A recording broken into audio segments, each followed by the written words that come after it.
ಜೆಡಿಎಸ್ನವರು ನಮ್ಮ ಹತ್ರಕ್ಕೂ ಕೂಡ ಬರೋಕ್ಕಾಗಲ್ಲ. ಮಾಜಿ ಸಚಿವ ಲಕ್ಷ್ಮೀ ಹೆಬ್ಬಾಳ್ಕರ್ ಅವರ ಹೇಳಿಕೆ ಇದು. ನಮ್ಮ 5 ಅಭ್ಯರ್ಥಿಗಳು ಕೂಡ ಗೆಲುವನ್ನ ಸಾಧಿಸುತ್ತಾರೆ. ಸಂಜೆ ನಾವೆಲ್ಲರೂ ಕೂಡ ವಿಜಯೋತ್ಸವವನ್ನು ಆಚರಿಸುತ್ತೇವೆ ಅನ್ನೋ ನಿಟ್ಟಿನಲ್ಲಿ ಮಾತನಾಡಿದ್ದಾರೆ ಲಕ್ಷ್ಮೀ ಹೆಬ್ಬಾಳ್ಕರ್. ಆಚರಿಸ್ತೀವಿ. ಜೆಡಿಎಸ್ನವ್ರು ನಮ್ಮ ಹತ್ರಕ್ಕೂ ಬರ್ಲಿಕ್ಕೆ ಆಗೋದಿಲ್ಲ. 5 ಅಭ್ಯರ್ಥಿ ಗೆಲ್ತೀವಿ. 5 ಗಂಟೆಗೆ ವಿಜಯೋತ್ಸವ ಆಚರಿಸ್ತೀವಿ. ಜೆಡಿಎಸ್ನವ್ರು ನಮ್ಮ ಹತ್ರಕ್ಕೂ ಬರ್ಲಿಕ್ಕೆ ಆಗೋದಿಲ್ಲ. 5 ಅಭ್ಯರ್ಥಿ ಗೆಲ್ತೀವಿ. 5 ಗಂಟೆಗೆ ವಿಜಯೋತ್ಸವ ಆಚರಿಸ್ತೀವಿ. ಜೆಡಿಎಸ್ನವ್ರು ನಮ್ಮ ಹತ್ರಕ್ಕೂ ಬರ್ಲಿಕ್ಕೆ ಆಗೋದಿಲ್ಲ. 5 ಅಭ್ಯರ್ಥಿ ಗೆಲ್ತೀವಿ. 5 ಗಂಟೆಗೆ ವಿಜಯೋತ್ಸವ ಆಚರಿಸ್ತೀವಿ. ಜೆಡಿಎಸ್ನವ್ರು ನಮ್ಮ ಹತ್ರಕ್ಕೂ ಬರ್ಲಿಕ್ಕೆ ಆಗೋದಿಲ್ಲ. 5 ಅಭ್ಯರ್ಥಿ ಗೆಲ್ತೀವಿ. 5 ಗಂಟೆಗೆ ವಿಜಯೋತ್ಸವ ಆಚರಿಸ್ತೀವಿ. ಇದು ಲಕ್ಷ್ಮೀ ಹೆಬ್ಬಾಳ್ಕರ್ ಅವರ ಮಾತು. ಈಗಾಗಲೇ ಜೆಡಿಎಸ್ 18 ಸ್ಥಾನಗಳಿದೆ, ಇನ್ನೂ ಹೆಚ್ಚುವರಿ ಸ್ಥಾನಗಳು ಬೇಕಾಗುತ್ತೆ, ಇನ್ನು 8 ಆದರೂ ಮುಖ್ಯವಾಗಿ ಬೇಕಾಗುತ್ತೆ.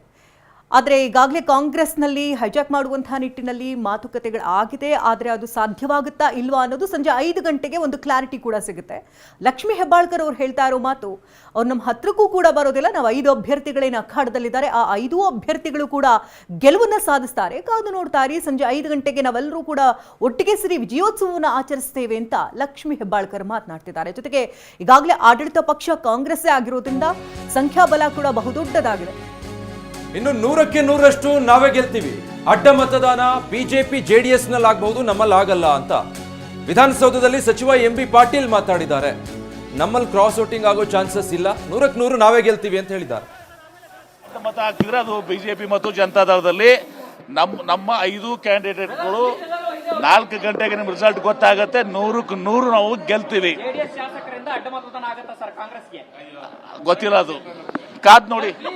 ಏನಾದ್ರು ಅಡ್ಡ ಮತ ಹಾಕಿದ್ರೆ ಅದು We are remain united. All the 5 candidates are going to win. After council election, sir. After council election,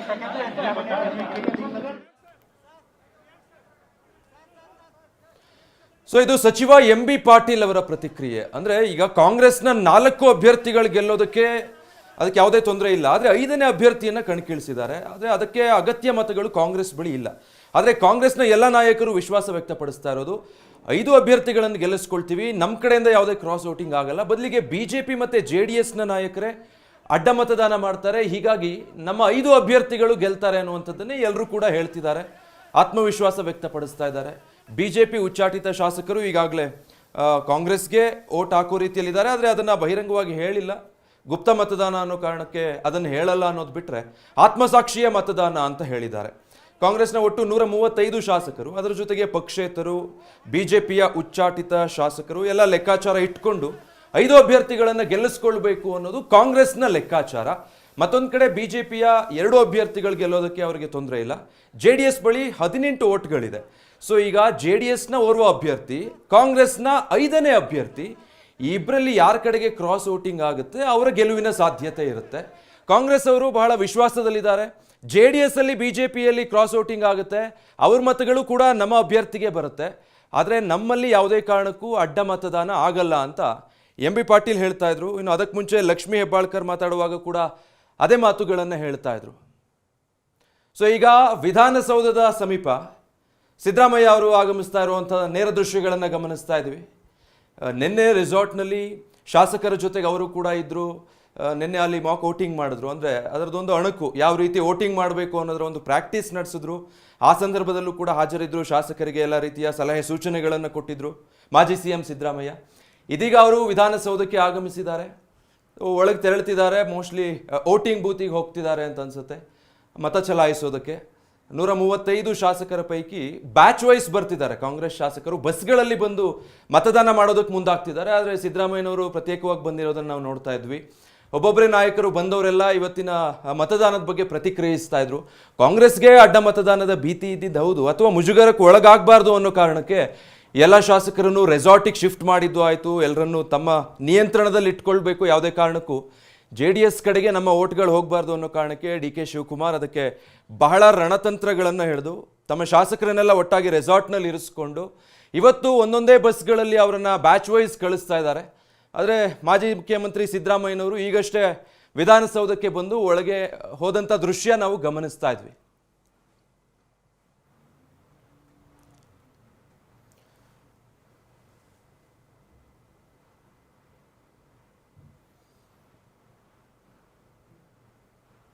ಶಾಸಕ ಎಸ್ ಟಿ ಸೋಮಶೇಖರ್ ಅವರು ವೋಟಿಂಗಿಗೆ ಹೋಗ್ತಾ ಇದ್ದಾರೆ. ಹೆಬ್ಬಾರ್ ಅವರು ಕೂಡ ಅವರ ಹಿಂದೆನೇ ಹೋಗ್ತಾ ಇರೋದನ್ನು ನೋಡ್ತಾ ಇದ್ದೀವಿ.